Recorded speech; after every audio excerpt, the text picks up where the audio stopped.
আমি ফিরোজ আহমেদ, ইকরা model school and কলেজের প্রতিষ্ঠাতা পরিচালক। নবম ও দশম শ্রেণীর শিক্ষার্থীদেরকে জানাই শুভেচ্ছা ও অভিনন্দন। প্রিয় শিক্ষার্থীরা, তোমরা জানো যে তোমাদের বাংলা দ্বিতীয় পত্রের ইতিপূর্বে একটি ক্লাস হয়েছিল বাক্য প্রকরণ থেকে। বাক্য প্রকরণ একটি বড় ধরনের অধ্যায়। এটা 2-3টি ভাগে ভাগ করেই মূলত পাঠদান করতে হবে। সেটার অংশবিশেষ আজকে আমি তোমাদেরকে আলোচনা করব। আশা করি তোমরা সবাই মন দিয়ে শুনবে এবং বোঝার চেষ্টা করবে। যদি মন দিয়ে শোনো, ইনশাল্লাহ তোমাদের পড়াটা তোমাদের ক্লাসেই হয়ে যাবে। তবে সবাই মনোযোগ দাও। আজকে আমরা বাক্য প্রকরণের পরবর্তী ধাপ, অর্থাৎ একটি সার্থক বাক্য রচনা করতে হলে যে 3টি গুণ থাকতে হয়, যেমন আকাঙ্ক্ষা, আসক্তি ও যোগ্যতা, ঠিক তেমনি এই বাক্যের পাশাপাশি শব্দেরও যোগ্যতা রয়েছে। তো শব্দের কি কি যোগ্যতা থাকতে হবে, তা না হলে শব্দটা যোগ্যতা হারাবে। এই আলোচনায় আজকে তোমাদের সাথে করব। তো শব্দের কতিপয় যোগ্যতা আছে, নিয়ম নীতি আছে, এগুলো নিয়ে আজকে আমরা আলোচনা করব। তো আসো আমরা দেখি। তোমাদের আলোচনার কিছু পয়েন্ট আমি বোর্ডে লিখেছি, আমরা সেখান থেকে আলোচনা করি। তো আজকে আমাদের আলোচনার বিষয় হলো শব্দের যোগ্যতা। তো শব্দের যোগ্যতা বেশ কয়েকটি রীতিসিদ্ধ নিয়ম রয়েছে। এই নিয়মগুলো যদি ব্যবহার করে, অনুসরণ করে আমরা শব্দ নির্বাচন করি, বাক্যে শব্দ ব্যবহার করি, তাহলে আমাদের কোনো ভুল হবে না। সঠিক শব্দ, সঠিক বাক্য আমাদের তৈরি হয়ে যাবে। যেমন দেখো, রীতিসিদ্ধ অর্থবাচকতা। একটা শব্দ আমি যখন বাক্যে ব্যবহার করব, সেই শব্দটা আমাদের সমাজে হোক বা সাহিত্যে হোক, সেটা প্রচলিত থাকতে হবে। অপ্রচলিত কোনো শব্দ ব্যবহার করা যাবে না। এই জন্য বলা হয়েছে যে শব্দ সাধারণত ব্যাকরণের নিয়ম অনুযায়ী প্রকৃতি ও প্রত্যয়জাত হয়, কিন্তু সবসময়ই যে শব্দ প্রকৃত প্রত্যয়জাত শব্দ ব্যবহার করতেই হবে এমনটি নয়। কিছু কিছু শব্দ রয়েছে, কতিপয় শব্দ রয়েছে যেগুলো প্রকৃতি প্রত্যয়জাত অর্থে ব্যবহার করলে তা মনের ভাব প্রকাশ করবে না। যেমন দেখো যে কি ধরনের শব্দ রয়েছে। যেমন আমি এখানে একটা টেবিল করেছি, একটা ছক এঁকেছি। যেমন বাধিত একটা শব্দ। আমরা সাধারণত এই বাধিত শব্দটাকে দরখাস্তে লিখে থাকি, আবেদনপত্রে লিখে থাকি যে 3 দিনের ছুটি মঞ্জুর করে আমাকে বাধিত করবেন। এই যে বাধিত করবেন, এই বাধিত করবেন মানে কি? বাধিত মানে হলো আমাকে অনুগৃহীত করবেন, কৃতজ্ঞ করবেন। কিন্তু দেখো, এই বাধিত শব্দের প্রকৃতি ও প্রত্যয়জাত অর্থ কি দাঁড়াচ্ছে। এই ছকে আমরা দেখেছি যে প্রথম হলো শব্দ, এখানে বাধিত। বাধিত শব্দের রীতিসিদ্ধ অর্থ, অর্থাৎ যে শব্দটা প্রচলিত, আমাদের সাহিত্য কর্মে প্রচলিত হয়ে আসছে, সেটার অর্থ হলো অনুগৃহীত বা কৃতজ্ঞ। আর প্রকৃতি ও প্রত্যয়, এটাকে ভাঙালে হবে বাদ যোগ ইত, ইত প্রত্যয় যোগ করে বাধিত শব্দটি গঠন করা হয়েছে। আবার প্রকৃতি প্রত্যয়জাত অর্থে এই শব্দটার অর্থ হলো বাধাপ্রাপ্ত। দেখো, তাহলে কি বাধিত শব্দটা যদি বাধাপ্রাপ্ত অর্থে ব্যবহার করা হয়, আমরা কি কখনো আবেদনপত্রে লিখতে পারতাম? অবশ্যই না। কাজেই এটা রীতিসিদ্ধ শব্দ ব্যবহার করতে হবে, অর্থাৎ বাধিত মানে আমাদেরকে নিতে হবে অনুগৃহীত বা কৃতজ্ঞ অর্থে। এরপরে দেখো তৈল। আমরা তৈল বলতেই জানি যে কোনো শস্যের রস তৈল, যেমন সরিষার তৈল, তিলের তৈল, এরকম আরো অনেক কিছুর তৈল রয়েছে, তিসির তৈল।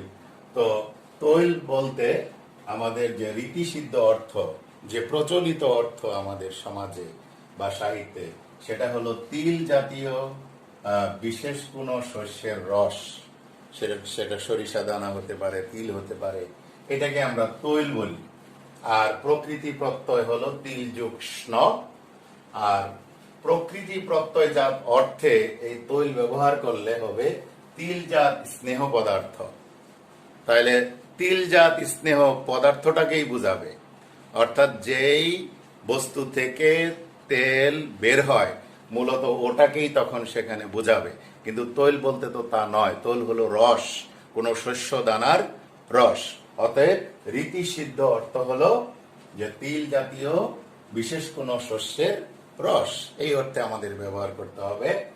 তো এর নাম হলো যে রীতিসিদ্ধ অর্থবাচকতা। এরকম বেশ কিছু শব্দ তোমাদের সামনে আসলে যেই শব্দটা সহজ বোধ্য এবং আমাদের সমাজে প্রচলিত, সাহিত্যে প্রচলিত, এই শব্দটাকেই ব্যবহার করতে হবে।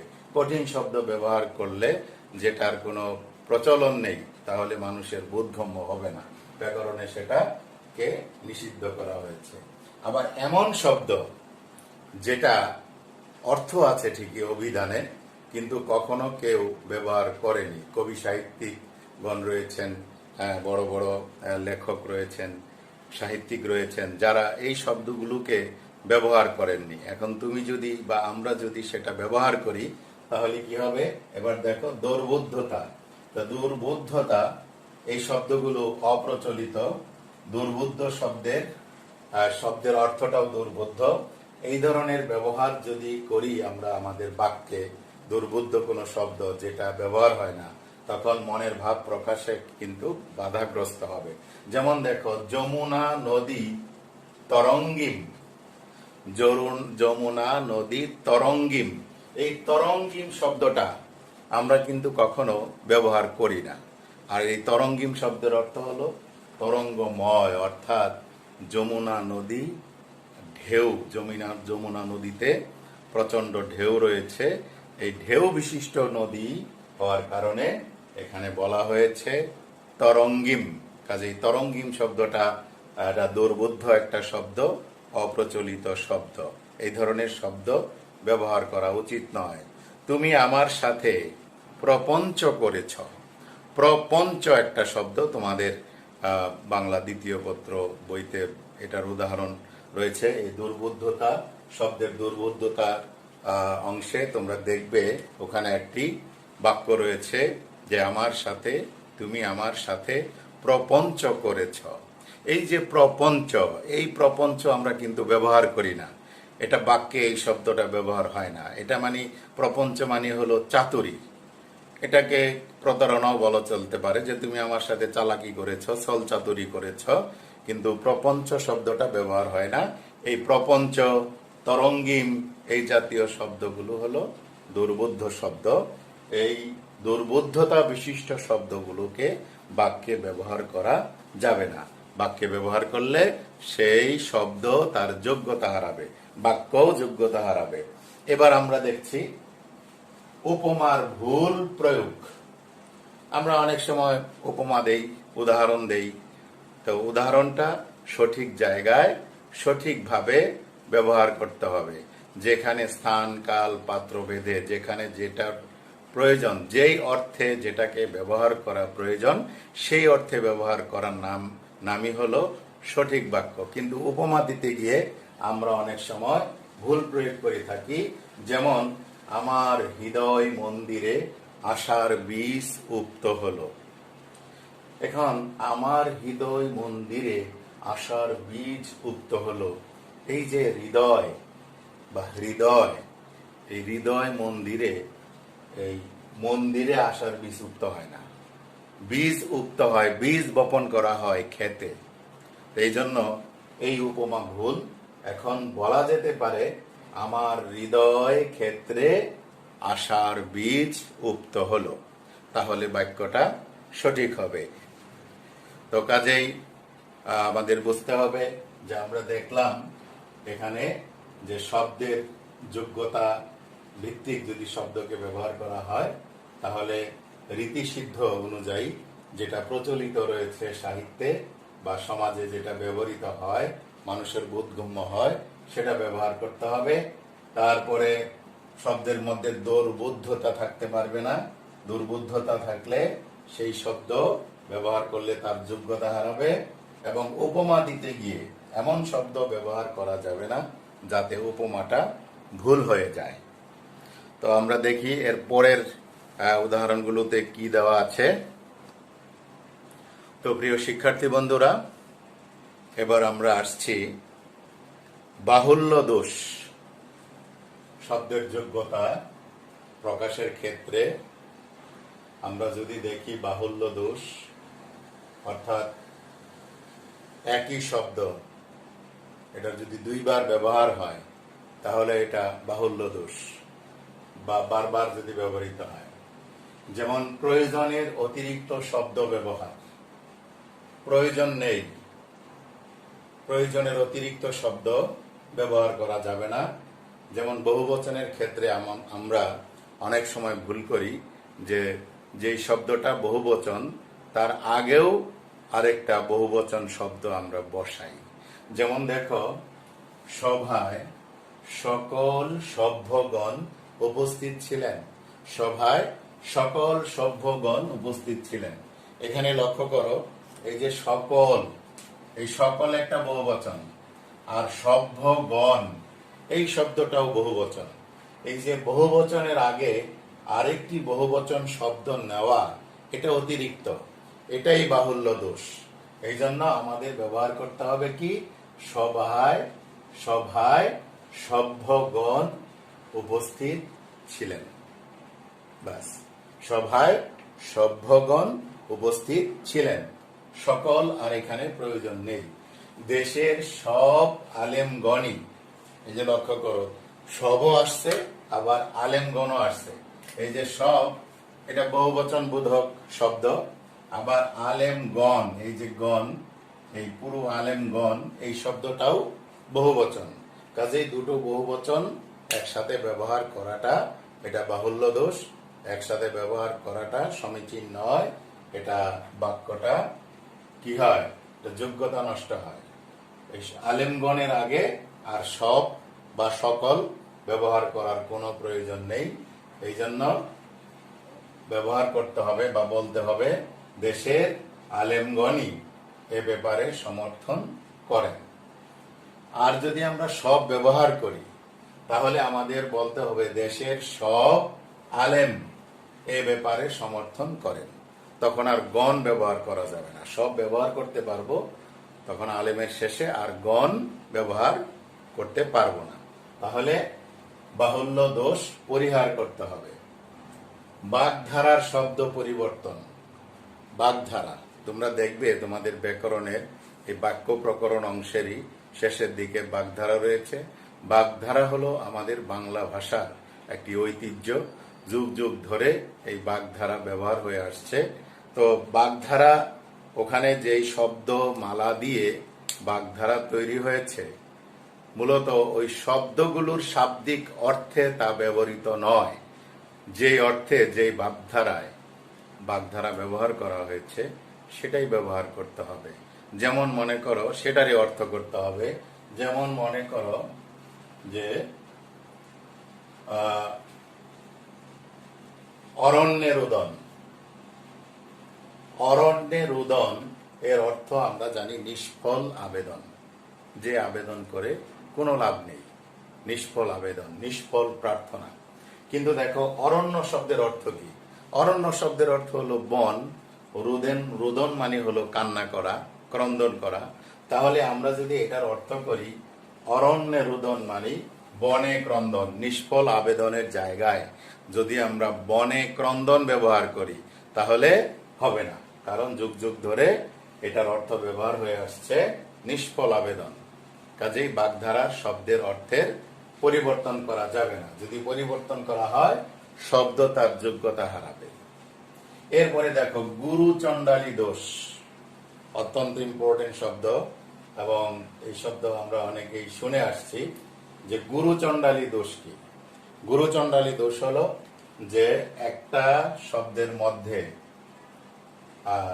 বা একটা বাক্যে যখন আমরা তৎসম শব্দ এবং তৎসম শব্দের পাশাপাশি দেশীয় শব্দ ব্যবহার করব, সাধু চলিত মিশ্রণ করব, তখন এটা গুরুচণ্ডালী দোষ হয়ে যাবে।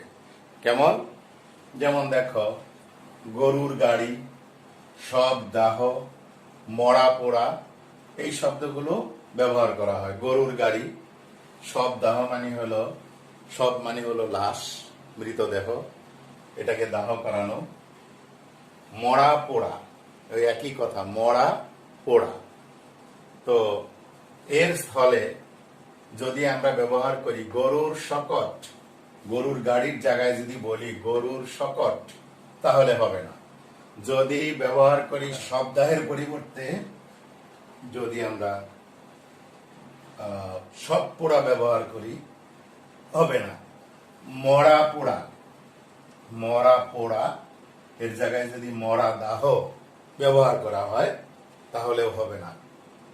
তাহলে এইভাবে ব্যবহার করলে গুরুচণ্ডালী দোষ হয়ে যাবে। তৎসম শব্দের সাথে দেশীয় শব্দ মিলানো যাবে না বাক্যে, আবার সাধু চলিত মিশ্রণ করে বাক্যে ব্যবহার করা যাবে না, করলেই গুরুচণ্ডালী দোষ হয়ে যাবে।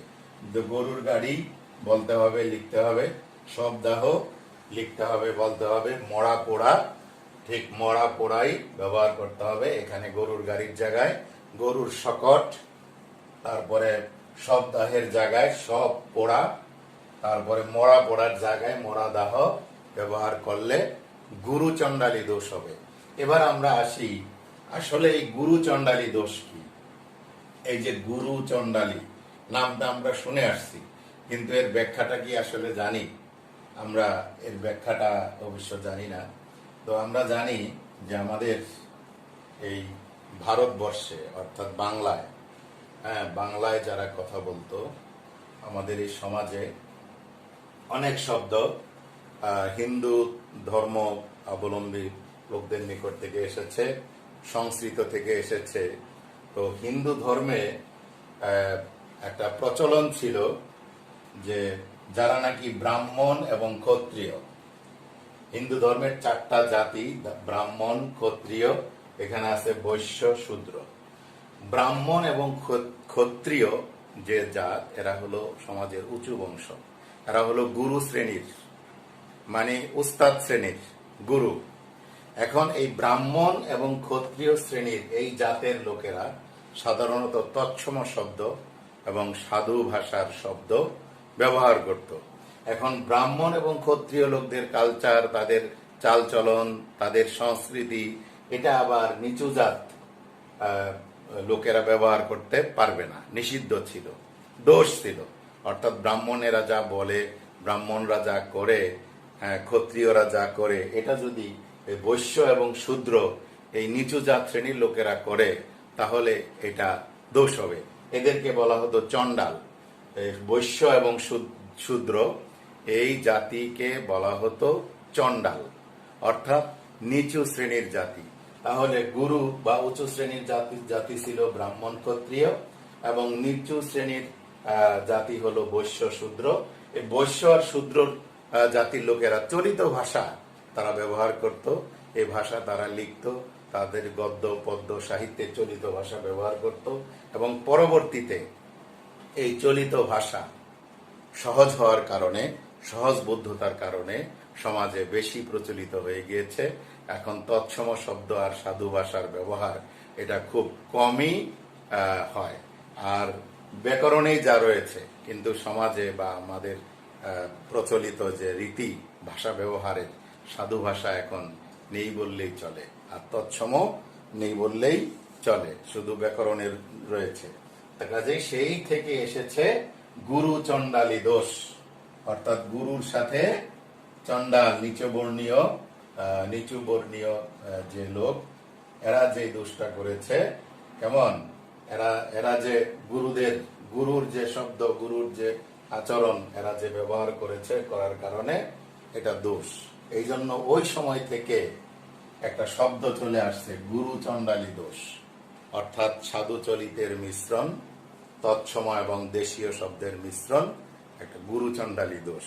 তো চমৎকার তোমরা একটি ধারণা পেলে তো শিক্ষার্থী বন্ধুরা, আশা করি আমার এই পুরো আলোচনা থেকে শব্দের যোগ্যতা সম্পর্কে তোমরা অবশ্যই ধারণা পেলে।